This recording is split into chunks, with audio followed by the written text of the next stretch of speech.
together through the years, together in the future. MPB, your stories, our mission.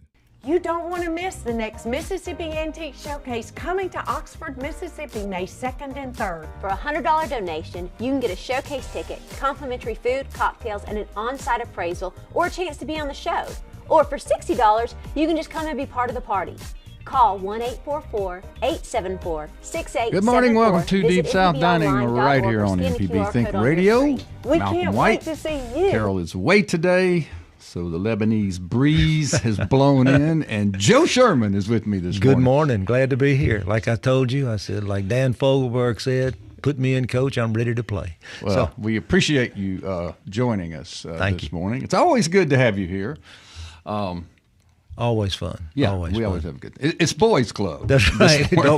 Be careful. Be careful now. At least on the first segment. There you go.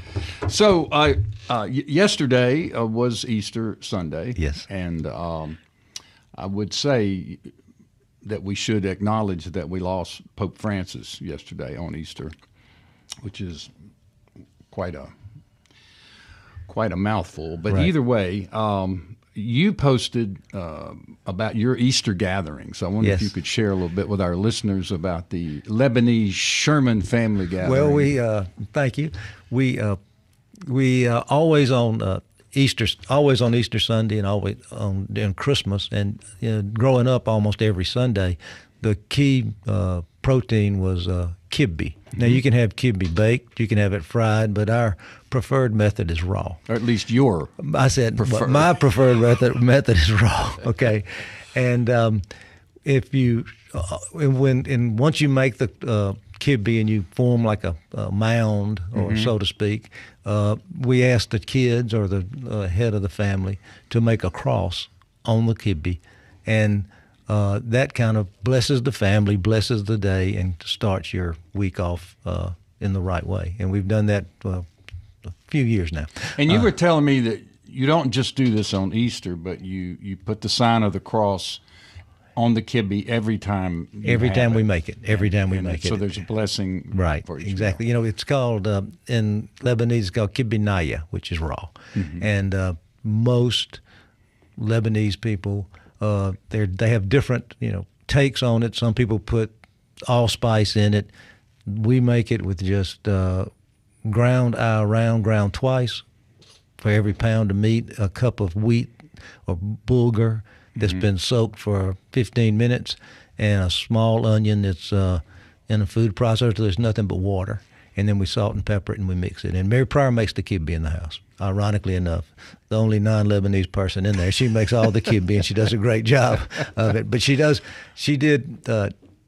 stuffed eggs, and she loves to watch different techniques on TikTok and or Instagram. And one of the TikTok techniques that they showed was how to do the best kind of boiled eggs for soft boiled eggs. So what they say is you take whether it's a double boiler or just a saucepan, depending on how many eggs you want to do, put an inch of water in it, bring it to a boil, put a steamer in there, put the eggs in a steamer, turn the heat down to medium, cover them, and steam them for 13 minutes.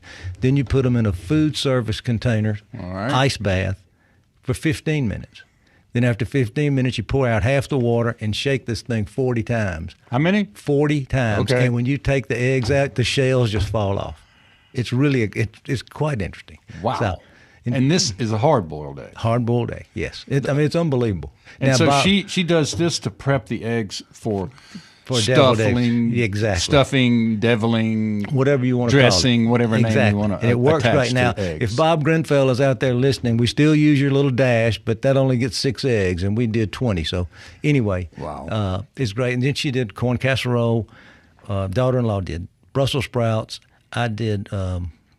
We bought a ham, and then I did French lamb chops. Ooh, so yeah. they were good. I used And how many did you feed? 10. We had 10. We were expecting a few more, but we had some fallout. But the food was great, and and twice stuffed baked potatoes, which the boys eat. The 13-year-old ate his before anybody else got to the table. So Well, he was hungry. well, he went back. Did you go to church? We went to the Easter Vigil. They all went to. Anthony's family went to 11:05, and the in-laws went to an 11 o'clock service. Okay. So we ate about 1:30, and then the mother-in-law, she brought 2 chocolate chess pies, pound cake, and fresh strawberries and whipped cream. Not Cool Whip, let me tell you. The real McCoy. The real McCoy. So we had a Cipino. Now tell us about Cipino, where it started. I saw where you ate it at a restaurant. Right. And then you said Kara knocked it out of the park with what she did. Right. I posted on Cooking and That's right. Coping. I took a photo of the Cipino that we had at the Obstinate Daughter. It's a restaurant just outside of Charleston on Sullivan's Island. Oh. And let me say this. Kara and I went to Charleston for her birthday, which was April 17th. So it was a combination of sort of birthday, Easter celebration for us. So we spent 3 nights, 4 days in Charleston. Now, I know you've been to Charleston. I've never been to Charleston. You've never been? Never been to. It's on my list. It's a magnificent city. On my list. The weather was perfect. We hit it before the humidity arrived. There are a lot of people on the streets in Charleston, but that's okay. There's a lot going on. The food scene is just insane. So before we went, I asked 2 people. I asked Thomas Williams. Okay. And I asked John T. Edge to shoot me a short list of recommendations of places to eat. From Thomas's list, we ate at 3 restaurants. Obstinate Daughter at Sullivan's Island, where we had the Cipino. We ate at Husk, where I had eaten once before, but they've expanded Husk to not only include the main building where the restaurant is, but they have taken the building next door and put their bar in there and upstairs dining, and then created an open-air patio in the sort of alley in between. So we ate outside. It was terrific. And we ate at The Ordinary, which is a restaurant in an old bank in Charleston, where I had some of the best oysters, raw oysters, that I've eaten in a long time. They were both South Carolina and North Carolina oysters. They were absolutely divine. Now, to the Cipino. Yeah, there you go. Cipino is one of Kara and I's favorite dishes. It is a seafood soup or a stew made with tomatoes, onions, and a tomato wine broth with all sorts of seafood, clams, mussels, shrimp, sometimes oysters, pieces of fish. And it was created in San Francisco in a restaurant that still exists to this day that you've been to and I have not, the Tadish Grill. Right, exactly. It's like it's all oak and leather, and you feel like you're kind of in a men's club smoking lounge. But they have booths down the wall, down each side of the wall, and tables in the middle. And it's fantastic. So it's on our list to go drive down the Pacific Coast Highway, to start in San Francisco at the Tadish Grill and drive down to L.A. So this is our next trip. Wow. But anyway, so we had this fantastic Cipino on Sullivan's Island that had both clams and mussels and fish and shrimp. And so when we got home, Kara went to Whole Foods, came back, and she said, I'm going to make Cipino myself. And she found shrimp and some fish. I can't remember what type fish she told me she got, but she couldn't find any clams or mussels, so we just went with that. But it was fantastic, and she used these San Marzano style tomatoes for the canned tomato for the broth. Exactly, it's the best tomato, the absolute best. And these tomatoes are now. What I discovered from reading the can was that these were San Marzano style tomatoes. So because only the San Marzanos from a particular region can be certified from the Campania region. If they don't come from there, they're just San Marzano style. The San Marzano, which we've been there and eaten them, they're a plum tomato, and they're very meaty, very juicy, not very many seeds, They make fantastic sauces. But anywho, she made the broth, the soup, with the San Marzanos. Now, was it a particular brand, Cento or? Cento, I think, is right. Okay. I didn't dig too deeply into that. But that was our Easter meal with a nice piece of toast for sopping, Sounds delicious. Now, that was Thomas Williams' list. Okay. John T. had a list, and we were only able to do one of the four he recommended, a place called Baba's on Cannon Street. It was a kind of a coffee shop, cafe, busy, crazy, delicious.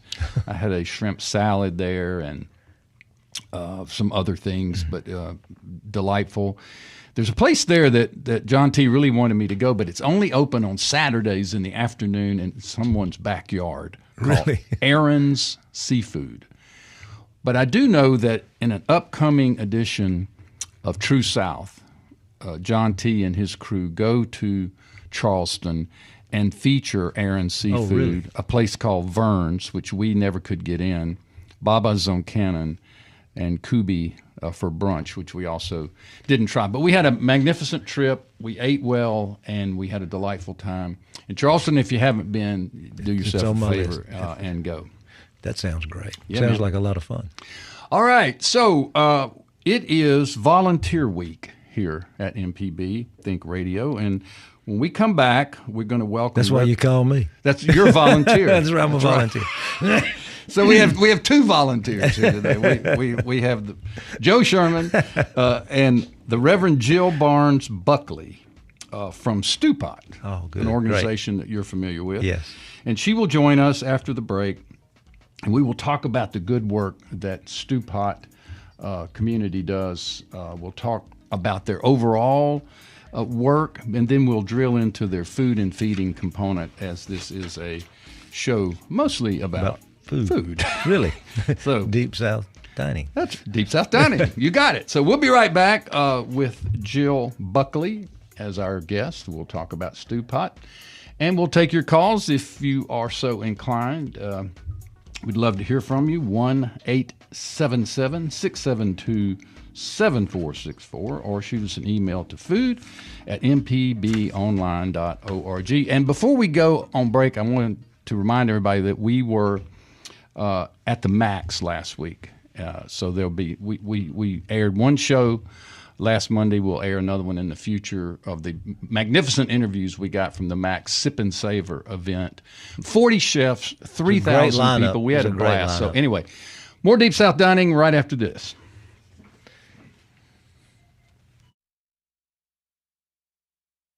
You don't want to Support miss for the MPB next comes from Mississippi-based Mississippi-based Circle. Showcase coming to Oxford, Mississippi, May 2nd and 3rd. For a $100 donation, you can get a showcase ticket, complimentary food, cocktails, and an on-site appraisal, or a chance to be on the show. Or for $60, you can just come and be part of the party. Call 1-844-874-6874, visit mpbonline.org, or scan the QR code on your screen. We can't wait to see you in Oxford for the next Mississippi Antique Showcase. Hello, I'm Desiree Frazier, host of the award-winning news program, Mississippi Edition. We bring you conversations about the latest news from across the Magnolia State. Whether it's politics, healthcare, or education, you'll hear in-depth discussions on issues that matter to you. So join us each weekday morning at 8:30 on MPB Think Radio, or download the podcast, listen through the app, and online.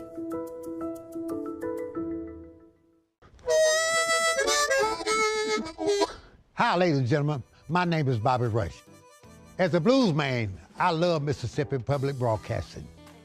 If you support Mississippi music and their local programming, donate now, right now, and become a member today, not tomorrow.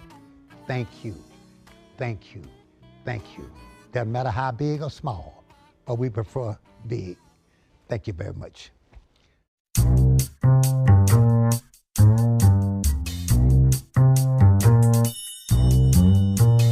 Welcome back to Deep South Dining right here on MPB Think Radio. Malcolm White, Joe Sherman, the Lebanese Breeze. I'm here, baby. In the studio this morning. Carol is away, and Joe is in.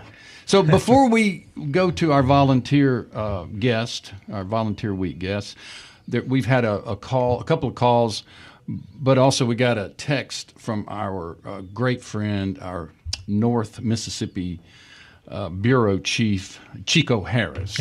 Chico writes, upon graduating from Ole Miss, I moved to San Francisco, largely because of the Grateful Dead shows. I had no job, and upon getting one, I celebrated by dining at the Tadish Grill. I don't recall seeing any other Deadheads there, as I recall. Thank you, Chico, for that memory. Also, we have a caller who wants to address the Tadish Grill. Diane from Jackson is on the phone, and we are glad to have you. Hello, Diane. Hi, how are you doing this day? We are great. How are you? I'm fine. You just brought back a wonderful memory. My husband and I were in San Francisco and had asked someone who lived there for recommendations of where to eat. Tadish Grill was one of the recommendations, and we made our way there. There was an extensive menu, and we did not know what to order.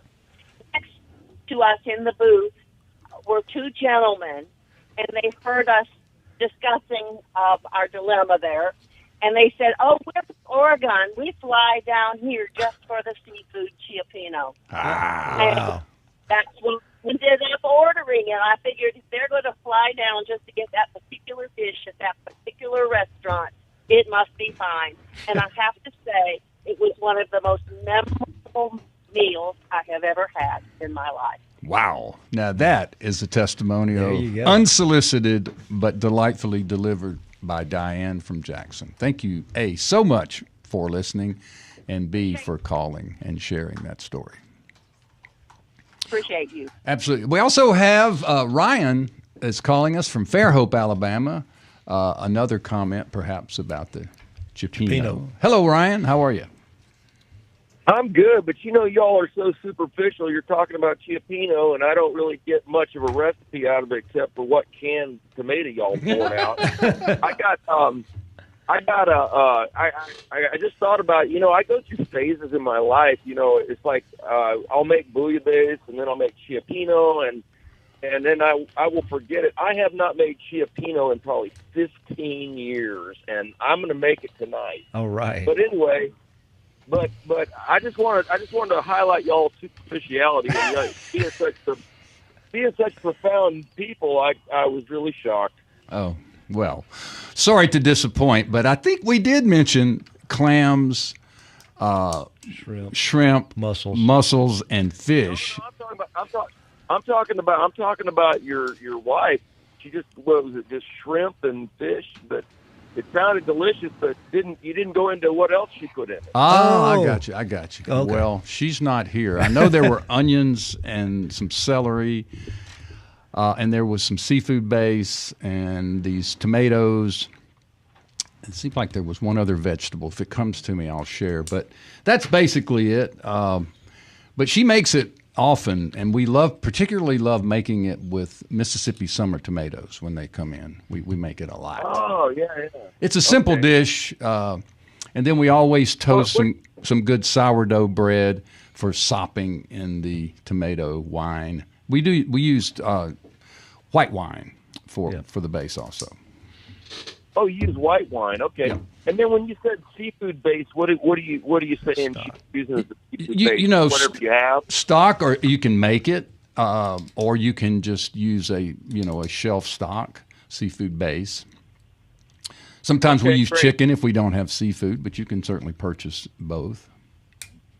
Yeah, well, I just wanted to tell you I really appreciate it. I'd forgotten all about chiapino, and I'm going to make some tonight. Great, good deal. All right, before we introduce our guest, let me do a shout-out to Circle Hook Distillery, who was at the Sip and Savor in Meridian, and they are one of the underwriters of our show, so we are delighted to have finally met them. They're from Gulfport. Are they the distributor of rum?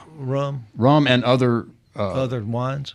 Not wines. Just spirits. Just spirits, okay. Yes. Circle Hook Distillery. Very good. All right, so from Stewpot the operation, we have the director with us this morning, Jill Buckley. Jill, welcome. It's good to see you outside of Hal and Mal's and other places where we run into each other, and here on MPB. Yeah, thank you. Thanks for the invitation. Absolutely. So, as we are a food-based show, we do want to dig into food and feeding, but let's talk about, if you don't mind, a brief history of Stewpot and sort of an overview of the services the good work that y'all do. So Stewpot's been around since 1981. We were formed by 7 congregations, mostly downtown, who wanted to respond to some of the need that they saw in the area and decided to do it together rather than each individually. So some of these organizations would be... Oh, sure. So St. Andrew's Episcopal Cathedral, St. Peter's Cathedral, Galloway Methodist Church, Calvary Baptist Church, Gotcha. the old Capitol Street United Methodist Church. Faith-based. Faith-based. Gotcha. That's right. Okay. So it started out as just a noon feeding program, Monday through Friday. All the food was made at the old Central Presbyterian Church and carted over to an old gas station that they had bought and served for lunch. And the congregation sent volunteers and money, and they just made it all work. Well, very soon that began to grow. Stewpot began serving meals 7 days a week, and then, of course, started growing in its services, a clothing closet, a medical clinic, pretty soon a food pantry, a shelter. So you fast forward now 40-plus years later, we're a big community organization. We have 14 different ministries under our umbrella. We're serving about 500 people a day through our various ministries, which include, the ones that everybody knows, the community kitchen, the food pantry, but also we operate 4 shelters for people who are homeless, and we have children's programs, an after-school program, and a summer camp for kindergarten through 12th grade. So it's a big umbrella. We do a lot. We've grown a lot over the past 40-plus years, but it's been in response to the needs of the community. And in terms of food, you serve over 60,000 meals annually, right? That's right, at least. So we do our best to kind of count the number of meals that we are serving. That doesn't include what we're serving at our shelters. That really is only what is served at the community kitchen and what we take out through our Meals on Wheels program. Gotcha. So we are, we're very much into helping people who don't have enough to eat get something good to eat. Wow. So you do hot meals as well as a food pantry, right? That's right. So we serve lunch. We still serve lunch every day from noon to 1. We have a staff that prepares our meals Monday through Friday, but we have volunteers who prepare the meals on Saturdays and Sundays and bring the meals and serve them. Our food pantry, people are invited to come shop. It's set up like a grocery store on purpose. So there's, the power of choice of what you get and take home with you. Can come once a month, up to once a month, and usually get about a week and a half of groceries. A lot of households use that as just a supplement to what they already have. We've done, that research, and we know that it's an important supplement to what if they're, working and they just can't buy enough food for their household, or they're getting some kind of government assistance. It's just what helps people make it through to the next time they can buy food on their own. Now, do volunteers operate those? Your grocery store, quote unquote. Yeah. So the food pantry, yes, volunteers are very involved in our food pantry in a number of ways. So our largest source of donations is, of course, from volunteers, people who either get food drives together or just buy a little bit extra when they're at the grocery store and pass it along to us. But we also have volunteers who come in and help our shoppers every day that we're open. So it's an important way. They stock the food pantry, make sure, we're very intent on making sure we're serving fresh food and things that aren't expired. So they're helping us rotate the foods, make sure it's fresh. So there's just so many things for volunteers to do in the food pantry, as well as to serve lunch. I mean, that's also a very big deal because we're serving 150 to 180 plates per day, right? So it takes a lot of energy to put that together. And you have a commercial type kitchen? We do. In the church? That's right. So about 15 years ago, we renovated the old sanctuary of Central Presbyterian Church and put in this really West Capitol on West Capitol, and put in this wonderful kind of industrial kitchen, commercial kitchen that's able to handle that amount of food. And the old sanctuary is also a dining room, so it was just plenty of space and just a beautiful, very light filled kind of space to come. What has been fascinating for me to watch, I wasn't there when the renovations happened 15 years ago, but like it set us up perfectly for moments like the pandemic when our numbers went, through the roof and we were doing a lot more. We had the capacity to do more. So I'm just really appreciative of those folks who had the vision to do that work and just made us able to serve more when we needed to. Now, do you have like a kitchen manager or a chef, or is it all volunteers that cook these meals? Yeah, both. We have a chef. We have a full-time staff that works in the kitchen every day, Monday through Friday. We will occasionally have volunteer chefs who will come in. We have some good friends who just really love what Stewpot does and will come in and make meals. People who might just love to cook, or they might have a catering business, and it's just something they want to do is plug in by helping to cook and serve the meals. But then, on weekends, on Saturdays and Sundays, it's really up to the group that signed up to be in charge of that day, and they'll cook it at home or cook it at their church or wherever they, or whatever, and then bring it to us. Do you feed as many on the weekends as you do do you feed as many on a Saturday as you would on a Tuesday? It really depends. There's a definite cycle to it. So, toward the end of the month when resources are getting fewer, we have to see more people. There's also a park not too far from us, Aniva May Pittman Park, and a lot of people just pull up and, serve food out of the trunks of their cars, the back of their pickup. So there really is a sense that when there is more food available in the community, there is less need. Right. So we often will serve as many on Saturday and Sunday toward the end of the month as we do. Okay. Yeah, during the weekday.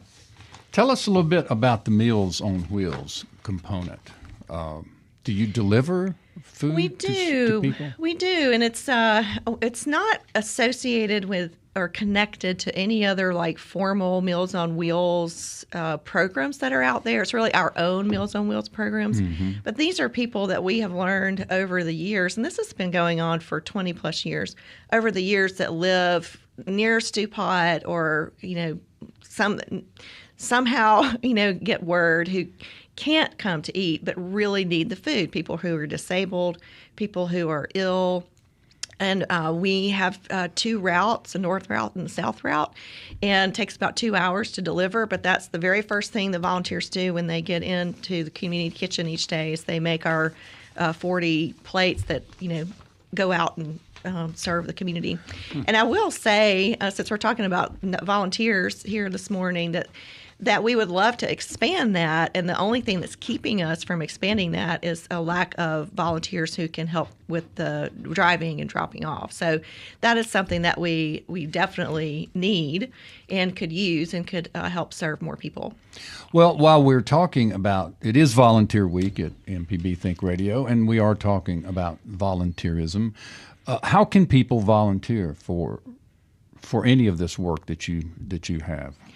So there's a really good list on our website that says all the different ways that you can plug in, and we even have a little button on the website that says I want to help, and you can go on and fill it out, and then our director of volunteers will get in touch with you and help you figure out in terms of time what you have and what our need, and try to make the best match of what time you have, what we need, and what you're really interested in. So we need people to help serve food. We need people to help in the food pantry. We need, people to come read to the kids in the after-school program. We need people to help bring food and supplies to the shelters. We need people to come teach job skills at the shelters and so there's a long list. So what don't you do? I'm thinking, man. I know it's a big ministry at St. James Episcopal Church. Yes. At our church. St. James. It's but I didn't realize it was quite as extensive, to be quite frank. No, that's fine. I think that it's most people don't realize how much we do unless you are working on our staff or serving on our board. It's just one of our challenges is to communicate well enough for people to know what we're doing. You see Stewpot and you think, oh, that's where you can go get a meal. Right. You don't think about life skills or work skills or reading for Working with children teenagers, or delivering or anything else. So from your website, I see that you average about 291 volunteers serving meals at the kitchen, 40 volunteers assisting in food pantry each month, 57 groups serve meals in the community kitchen, and 30 of those groups being congregants. But so is that the right number, or do you always need more, and this is just barely getting by here? So, yeah, we keep a lot of data. We've learned to do that over years just so that, because sometimes data kind of puts flesh on the bones, Sure. right? So, like, you understand that we're serving food, but you get a different sense of the scope if you kind of hear some numbers attached to it. But we're always in need of volunteers. And it kind of it fluctuates, right? So there's a rhythm to that too. One challenge that we have, like during the week, for example, in serving our noon meal, is that we've decided over time it's better to have instead of just like we serve at noon and we, serve until the food runs out. That can be 30 minutes. And if you're across town and trying to get to Stewpot, then you can miss out. So we now serve lunch from noon to 1, and it gives people time to get there. It also gives a way for people who just don't really like crowds. They just don't want to come when everybody else is there. They can come at 12:40. Right. So it really serves a lot of needs, meets a lot of needs.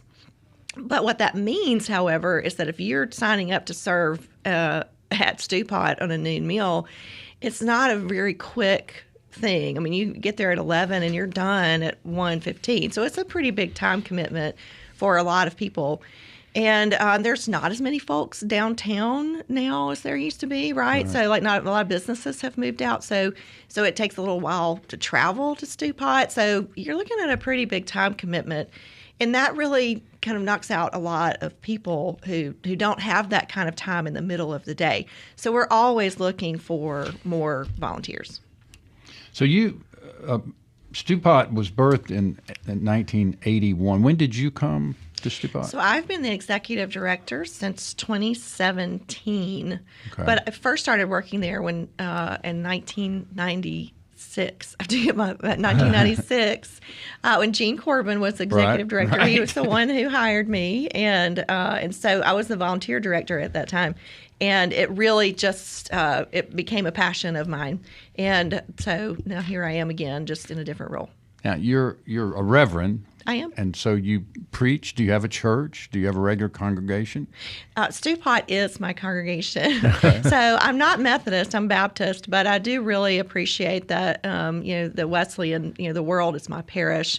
That's really more of the way that I see my own ministry is kind of the world is my parish. And I do think that Stewpot really has two missions that are really two sides of the same coin. One is all the stuff that we've been talking about in terms of like services and ministries we deliver to people who are suffering and just don't have enough of what they need. But the other is, we have a need to be able to serve one another and to help meet needs. And so we get volunteers in and try to help them find their passions, right, and use their gifts. And that to me is just as much of our mission is to help people find their way of giving back and their way of plugging in their gifts to the world. So that was certainly the case for me, and we see it as kind of two sides of the same coin. Wow. So let's talk a little bit about your journey. Where are you from, and how did you end up in this position doing what you do? I grew up in South Mississippi, in Summerall, Mississippi. Okay. And moved to the Jackson area when I was in high school. But after I graduated from college, I went to Mississippi State and was kind of looking for work. I started working at the Secretary of State's office, and I learned real fast that was not the kind of work I wanted to continue to do for a long time. So nothing against politics, but I was just not made to sit in an office and for long periods of time. So a friend of mine knew that they were looking for somebody at Stewpot, and she knew about my own kind of faith journey and my commitment to my faith, and she's like, "You really need to look at Stewpot." And I was like, "Okay, whatever." And then Gene Corbin and I met, and he's like, I really think that you would be good here as our volunteer director. And so it was very, of course, feels like a, kind of a work of the Holy Spirit, kind of like behind the scenes. All right. But like I said, while I was there, it really just became part of my own sense of my vocation in the world, and I left from there to go to divinity school in Boston, and where Gene is. Right. Well, now he is. That's right. That's where Gene Corbin is. I'm kind of following him around. But when I came back from getting my Master of Divinity at Boston University, I worked at Northminster Baptist Church, and Northminster is the church that ordained me and really helped me kind of formation as a minister, and so still lots of love there for that wonderful congregation. So, and they're the ones who blessed me when I went off to become the director of the Stewpot. Now, Northminster has it's a unique brand of Baptist. I grew up Southern Baptist, as many people in the South do, but Northminster's a little peculiar. I've been to serve. In fact, I went to hear Gene preach there when he was in town a while back. Yeah. But it's the Gene Corbin show. Too bad he's probably not listening. Well, you never know. Okay, sure. He can stream, That's true. Boy knows how to stream. Yep. So talk a little bit about Westminster. Northminster. Northminster. Yeah, Sorry, sure. got the wrong direction. Well, absolutely.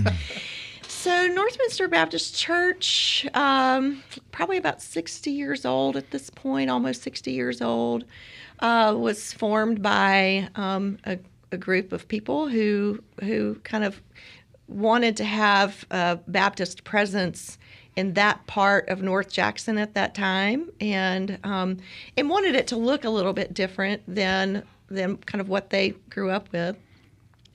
And so it became really more of it's kind of a mixture of a lot of traditions together. Mm-hmm. And so I think when people come to visit Northminster, people who are Methodist and Presbyterian, Episcopalian, some Catholics, feel a kinship there. And so what you have under the roof, even though it's a historically Baptist congregation, kind of in the deepest sense, there are a lot of folks out there who may just find that this particular Baptist church may be more in line with who they are theologically.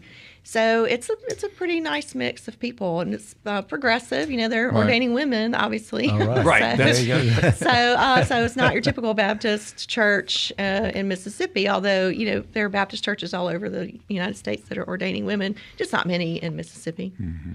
My wife just reminded me that she worked at the pantry, and that Kathy Levinway. Yes. And she's on the board, correct? She is on the board. And she's been there. She's very close friends with the Levinways. Yeah. So Kathy, St. James, she's on our board. So the way that our board is constituted is we have representatives from congregations or from volunteers. From the original group? Some are, but it's just a handful. At this point, we probably have about 200 congregations that are supporting us in some way, whether it's through volunteer efforts or they, give money or both, or they, do food drives or clothing drives or whatever. So it really is. I like to think, especially in these kind of weird and chaotic and fractious times, that Stewpot is an example of something that we can do together when we all work together. Mm-hmm. And Stewpot is a large operation, and we're serving thousands of people, thousands of our neighbors. And you think about when everybody can agree on a couple of things and get together and do it. That'd be nice, Joe. Just one. Yeah. Just one. We agree to serve our neighbors, and we just start agree with that. to do it in a loving and compassionate way. Then we can accomplish really amazing things. I agree. It's Volunteer Week here on MPB Think Radio, and our guest is the Reverend Jill Buckley from Stewpot. And, you know, yesterday being Easter and Joe and I opening the show talking about what we did on Easter, I wonder if you could share, Jill, what you did on Easter. I will, but first I want to give a shout out to Beth Israel Congregation, because every Christmas Day and every Easter Sunday, Beth Israel Congregation provides and serves our lunch at the Stewpot. Because they're just giving us, time to be with our families on our important Christian holidays. And so they jump in, and they've been doing this for years, and it's a beautiful and wonderful thing. So a shout out to them. So they were there yesterday in full force. So they sort of sit in for you guys so you can celebrate your Christian Easter and Isn't that wonderful? And Christmas. Amazing what you can do when you work together. That's Right. So they're an amazing group of folks. We gathered at my house. I finally have a house now that has enough room for the family. So my mom and I cooked, and we had friends over and just had a wonderful Easter meal. I did pork loin and a salad and lima beans and fried okra. Oh, boy. I'm in on the fried okra. I'm in on all of that. So no stuffed eggs, deviled eggs, Oh, we or did have dressed deviled eggs. I'm sorry. That was, did? Yeah, I'm sorry. That was, yeah. Okay. So Joe, you had develed eggs, We had stuffed deviled eggs, eggs. dressed Yes, we eggs. did. Yeah. Yes, we did. What were your ingredients in your eggs? Did you make them or No, Mary I didn't Parma make. The only thing I did was cook the lamb and buy the kibbe meat. Oh, okay. That was it. I know it had Duke's mayonnaise, mustard, and sweet pickle relish. I know it had those three things, Gotcha. and paprika on top. But the rest of it, I leave it up to her. Not sure. So anyway, I do not like mayonnaise or mustard. And That's so, curious. How did you make your dressed eggs? Well, they're just probably very plain, but just make them with milk and salt. And I love a little bit of Tony Chachere's with my deviled eggs. That's how I do it, and that's what I had for breakfast this morning. Do you know how rare it is to meet someone who doesn't eat mayonnaise or mustard? I mean, either or. Pretty special, Malcolm. I'm pretty special. Very special. So, we normally ask our guests what their favorite mayonnaise is. But in this case, I already know the answer. None. Do you have an adverse history with mayonnaise and mustard? No. And by the way, my husband doesn't even let me buy the mayonnaise because I know so little about it that I end up getting the wrong mayonnaise. So why do you buy it if you don't use it? So for him, Oh, for the shoot. family. yeah, that's right. I don't. Same with mustard. I have That's to funny. rely on input. What mayonnaise does your husband prefer? He just gets the Kroger brand of mayonnaise. Okay. But He somehow just you gets get it served. wrong when you... I do because I just do. You might get Dukes. I get what's on sale. There are too many That's my choices. problem. There are too many choices, actually. No, not too many. There's a lot. I mean, Plenty of choices. okay, plenty of choices.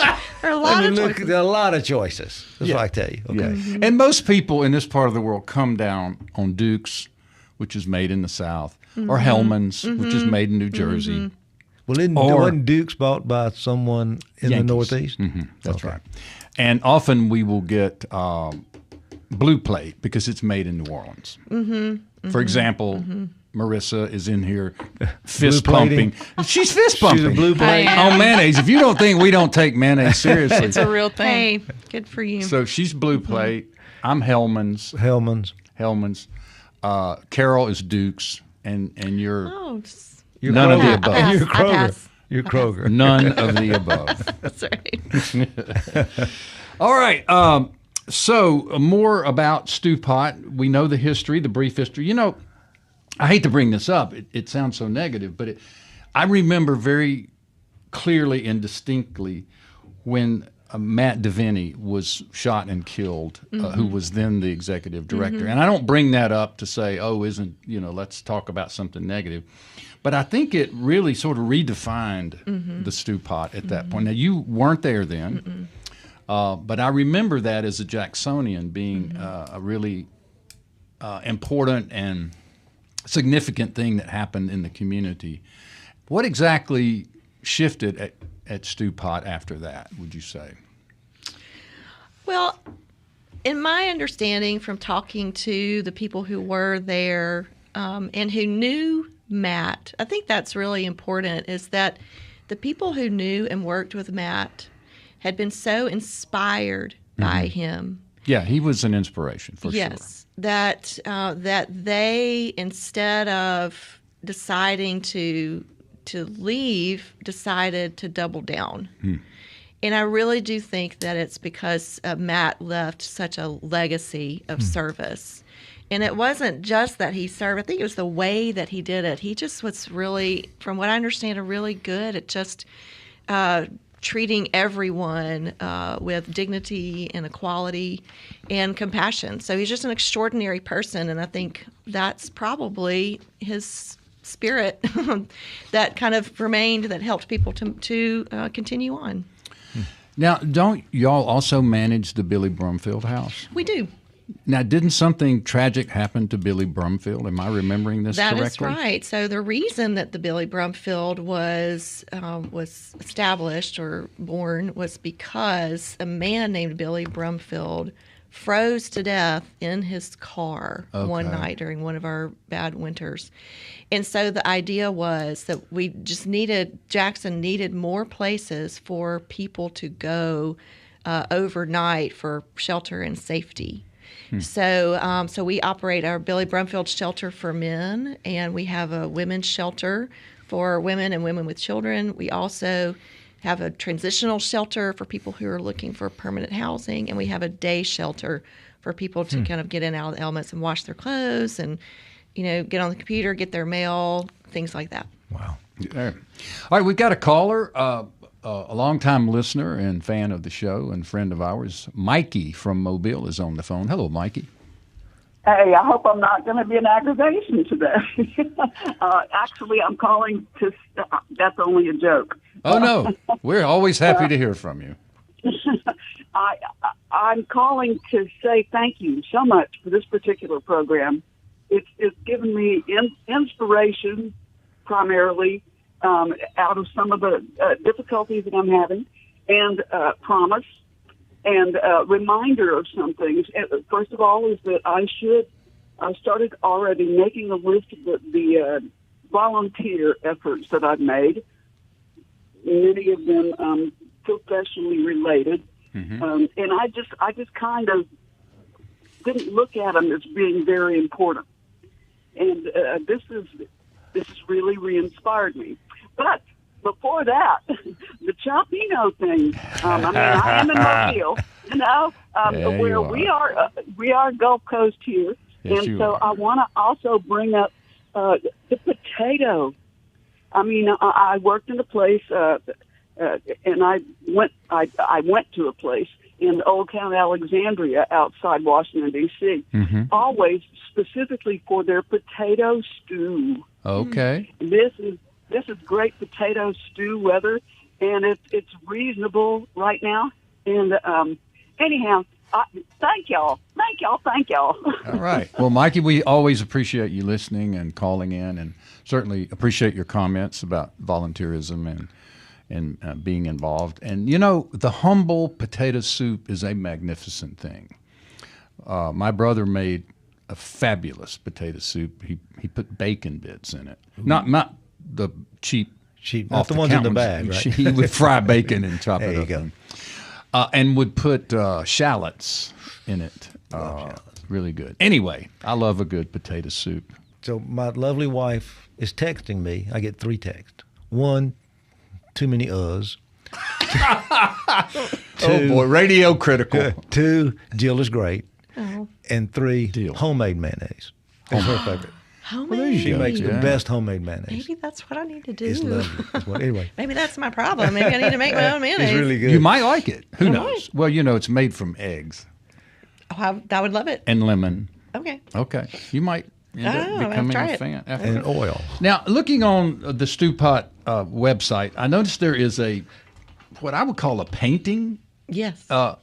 And I'm looking at this painting, and I'm trying to figure out, is this a Wyatt Waters? Whose painting is this? This is one of our former board member. His name is Tone Rietveld. Okay. Who kind of in his retirement, that was his hobby. He was painting. Really? He's got lots of wonderful paintings. And that is just the picture of our campus basically from across the street. Tone has a couple of really great Stewpot paintings. He passed away a couple of years ago, and I'm still trying to get a hold of one of his originals. So if anybody out there has a Tone Rietveld original, let me know. How do you spell his last name? Rietvelt. Tone Rietveld. Rietveld. All right. All right. If anybody has original paintings, Tone. let Jill know. She's in the market. A wonderful man. What volunteer. steeple? This is the old Presbyterian church. That's right. What steeple is this? That's Calvary Baptist Church. Calvary. And Calvary Baptist Church, still an active congregation, still wonderfully supportive of that community. It's a great place. Excellent. So that's not part of the campus, though, is it? Not Calvary, no. Right. No, they're about Just a that block away from us. That entire block there. So we have the whole footprint of the old Central Presbyterian Church. So the Presbytery of Mississippi gave the whole footprint to us, as well as we have acquired some buildings on the side along the way. And we own a couple of houses on the street behind us that we can rent out rooms to folks who just don't have enough money, or they might be in transition from, one type of living to another. So it's worked out to have a little kind of a place where people can go temporarily. Well, earlier we were talking about the meals, the lunches in particular, and I was just curious if you have a rotation of meals where on Monday you have the same thing on Tuesday, or do you cook whatever you can get your hands on? Choice B. So we get a lot of our food, like I said, from donations. Gleaners is a very important resource for us, as well as kind of we have a little bit of money to go buy what we need. But we have a wonderful kitchen crew that kind of can make it work. Great. Wow. All right. Well, thanks to Reverend Jill Buckley for being on Thank you. Deep South Dining Thank this you for morning, the invitation. and for the great work that y'all do at Stewpot. And if people want to get involved, they can go to your website, which is simply just Stewpot.org. It's .org. All right, Deep South Dining is a production of Mississippi Public Broadcasting's Think Radio. We are funded by generous contributions from folks like yourself. We thank you very much. Our show was produced by Marissa Vaughn, and for our very special guest, Reverend Jill Buckley, and of Stewpot, and for my co-host, Joe Sherman today, the Lebanese Breeze. Thanks for sitting in, my brother. I'm Malcolm White. We ask that you now stick around for more Volunteer Week on MPB Think Radio with Marshall Ramsey Show.